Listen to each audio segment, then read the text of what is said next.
اچھا، شیطان سے دشمنی ڈالنے کے لیے اللہ رب العزت نے بھی بڑا عجیب انداز سے اختیار کیا۔ شیطان کون ہے؟ اللہ فرماتے ہیں میرا بھی دشمن ہے، تمہارا بھی دشمن ہے۔ شیطان اللہ رب العزت کا دشمن، اللہ نے اس کے ساتھ ذاتی دشمنی کا معاملہ رکھا ہوا ہے، اور ہمارے اندر بھی دشمنی پیدا کرنے کے لیے بڑے خوبصورت انداز میں قرآن مجید میں چند باتوں کو اللہ نے بیان فرمایا۔ مثال کے طور پر اللہ رب العزت نے بنی اسرائیل کو اپنے احسانات یاد کرانے تھے، اور فرعون جو مظالم کرتا تھا وہ یاد کروائے، تو اس کا بڑا اچھوتا انداز اختیار کیا۔ کیا ہے قرآن میں فرمایا یذبحون ابناءکم ویستحیون نساءکم۔ ترجمہ کیا ہے؟ وہ فرعون وہ تمہارے بیٹوں کو قتل کرتا تھا اور تمہاری عورتوں کو زندہ چھوڑتا تھا۔ یذبحون ابناءکم ویستحیون نساءکم، وہ فرعون تمہارے بیٹوں کو قتل کرتا تھا اور تمہاری عورتوں کو زندہ چھوڑ دیتا تھا۔ اب فرعون کرتا کیا تھا؟ فرعون چھوٹے بچوں کو ذبح کرتا تھا اور چھوٹی بچیوں کو چھوڑتا تھا۔ اچھا، اب اللہ نے دو لفظ استعمال کیے، بیٹے کا لفظ، معصوم بیٹے کا لفظ استعمال ہوا، مرد کا نہیں ہوا، اور ادھر بچی کا نہیں ہوا، عورت کا ہوا۔ کیا مطلب؟ دیکھیں، اگر کہا جائے نا وہ مردوں کو قتل کرتا تھا تو اتنا غصہ اور غیرت نہیں آئے گی۔ کہا وہ معصوم بچوں کو قتل کرتا، اچھا معصوم بچوں کو تو مارتا تھا، تو زیادہ جو ہے نا وہ اس سے نفرت اور دشمنی اندر پیدا ہوگی۔ اور یہ کہا جائے وہ تمہاری عورتوں کو زندہ چھوڑتا تھا، اور یہ کہا جائے تمہاری بچیوں کو زندہ چھوڑتا تھا۔ اب بچیوں کے ذکر سے نا بہت ساری چیزیں سامنے نہیں رہتی، لیکن جب عورت کا ذکر آتا ہے تو اس کی عزت، اس کی حرمت، عفت، پاک دامنی، بہت ساری چیزیں ذہن میں آ جاتی ہیں، تو انسان پھر اور زیادہ غصے میں، اچھا اس طرح کا تھا وہ۔ تو اللہ رب العزت نے دشمنی پیدا کرنے کے لیے اس طرح کا انداز اختیار فرمایا تاکہ بندوں کے دل میں اس کی نفرت پیدا ہو جائے۔ پھر قرآن مجید میں جہاں اس کا قرآن مجید میں اللہ رب العزت نے شیطان کے ساتھ دشمنی پیدا کرنی تھی تو یہ تو بتایا کہ شیطان تمہارا دشمن ہے، اور انداز کیا اختیار کیا؟ فرمایا کما اخرج ابویکم من الجنہ، جیسے اس نے تمہارے ماں باپ کو جنت سے نکالا، ینزع عنہما لباسہما، اور ان کے لباس بھی اتروائے، کپڑے بھی اتروائے۔ ابھی بتانے کا انداز ہے نا، تاکہ دشمنی پیدا ہو۔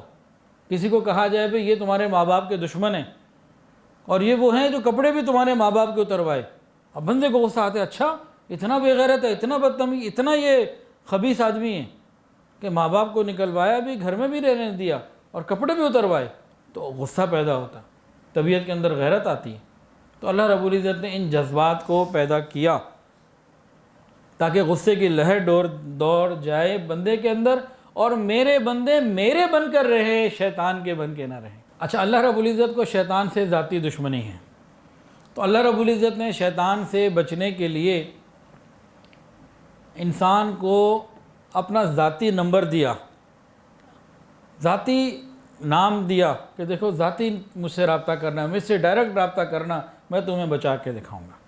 یہ میرا ذاتی دشمن ہے، میں اسے خود دیکھ لوں گا۔ شیطان سے بچنے کے لیے قرآن مجید میں کیا استعمال ہوا؟ اعوذ باللہ من الشیطان الرجیم۔ شیطان سے پناہ مانگنے کے لیے کیا ہے؟ اعوذ باللہ من الشیطان الرجیم۔ اس میں اللہ تعالیٰ نے اپنا ذاتی نام اللہ استعمال کیا، کوئی صفاتی نام استعمال نہیں کیا، جبکہ بسم اللہ الرحمن الرحیم میں صفاتی نام بھی ہیں۔ اس میں اللہ نے ذاتی نام استعمال کیا، صفاتی بھی ہو سکتا تھا، لیکن اللہ نے ذاتی کیا کہ میرا ذاتی دشمن ہے، جب تم میرا نام لے کے مجھے پکارو گے، اس سے پناہ چاہتے ہو، میں تمہیں پناہ دے کے رہوں گا۔ فرمایا کہ روزانہ صبح، جو حدیث میں اندر آتا ہے، جو روزانہ صبح اعوذ باللہ من الشیطان الرجیم 10 دفعہ پڑھ لے اور 10 مرتبہ شام کو پڑھ لے، اللہ تعالیٰ شیطان سے محفوظ رکھتے۔ اور قرآن مجید میں اللہ نے جگہ جگہ فرمایا انہ عدو مضل مبین، دیکھو یاد رکھو بے شک وہ تمہارا کھلا بہکانے والا دشمن ہے۔ الم اعہد الیکم یا بنی آدم الا تعبدوا الشیطان انہ لکم عدو مبین وان اعبدونی ھذا صراط مستقیم۔ اے آدم کی اولاد، میں نے تم سے نہیں کہہ رکھا تھا کہ تم شیطان کی بندگی مت کرنا، بے شک وہ تمہارا ظاہر باہر دشمن ہے، صرف میری عبادت کرنا۔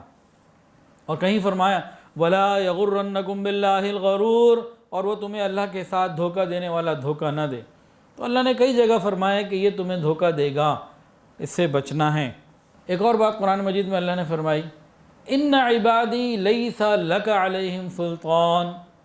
جب شیطان نے کہا تھا نا کہ میں ان کو بہکاؤں گا، اکثر نافرمان ہوں گے، تیرا کھائیں گے اور تیرے ہی نافرمانی کریں گے، تو اللہ پاک نے جواب دیا تھا ان عبادی لیس لک علیہم سلطان، بے شک جو میرے بندے ہوں گے ان پہ تیرا داؤ نہیں چلے گا، جو میرے بندے ہوں گے ان پر تیرا کوئی بس نہیں چلے گا۔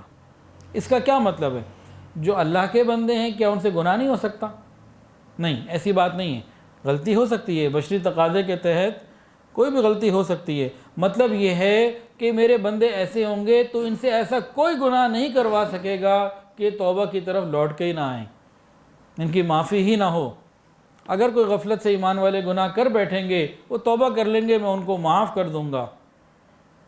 تو ہم اللہ کے بندے ہیں، شیطان کے بندے اللہ کے بندے ہیں نا؟ تو ان عبادی لیس لک علیہم سلطان، اللہ فرماتے ہیں کہ میرے بندوں کے اوپر شیطان کا داؤ نہیں چلتا۔